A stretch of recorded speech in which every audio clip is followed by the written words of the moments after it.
You out of my funeral. Out of my funeral. You over there.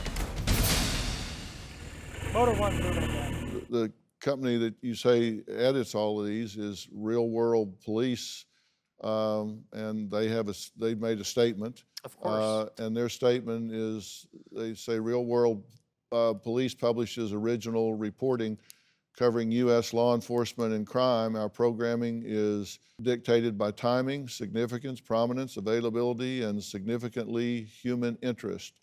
The combination of Jeremy's extreme personality and his extensive, unrepentant criminal history made him a natural story subject. I have repented. I apologize for the way I've spoken sometimes. I do feel bad about that. You got a great business. Why are you going to blow this up from the inside out? Right. You got all of this stuff going on, but you got to walk around with this chip on your shoulder, yelling at people and being badge heavy when you don't even have a badge. So I would be asking myself, what is it about me that's causing me to misbehave in a way that draws negative attention to me? Sure. So let me ask you one question. Did you hear anything I just said? Heard everything you said. I'm going to respond to it. So I'm asking you, where am I badge heavy? Where have I pulled over where have I pulled over some car on the side of the road, or some lady and asked her for a driver's license? Where have I done that other than yelling at somebody that's entered my funeral illegally? It's not your funeral procession. That's correct. It's the funeral home's procession. You were hired to facilitate it. You are an escort. It's really hard to talk your way out of something you behaved your way into. I agree with you. It's not yours. And you don't have to take personal because some guy doesn't pay attention for a second and cuts into the funeral procession. You can go up and say, "Sir, I'm sure you didn't notice this, but there's a funeral procession going on.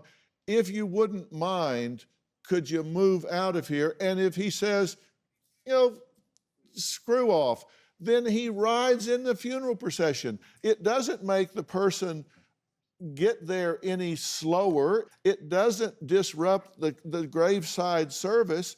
It's not an emergency situation. I totally agree. And all I would ask is you show me one video that hasn't been altered to where that's how I start off the conversation from the very beginning. Once the family's life has been put in danger multiple times, it has escalated to that. I do apologize for my demeanor. But let me ask you one question, Dr. Phil. You've already asked me one. Let me ask you another one then. Your absolutely beautiful wife, I would assume after how many years again you've been married? 44.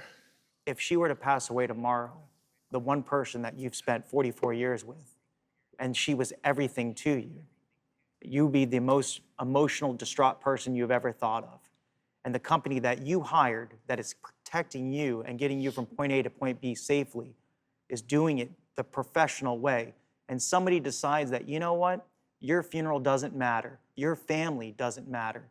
It's more important for me to turn my high beams and hazards on and act like I'm part of the family or funeral and actually almost put your family in danger and almost cause accidents or hurt your own family that you understand that I'm keeping safe from point A to point B. Okay, so you understand that. No, what's the question? My question is would you not want me to make sure that your family's absolutely safe no matter what it might take? Okay, my answer has two parts. Okay. Part one is that is the clumsiest effort to deflect from everything I just told you that I think I've ever seen in my life. Yes, sir.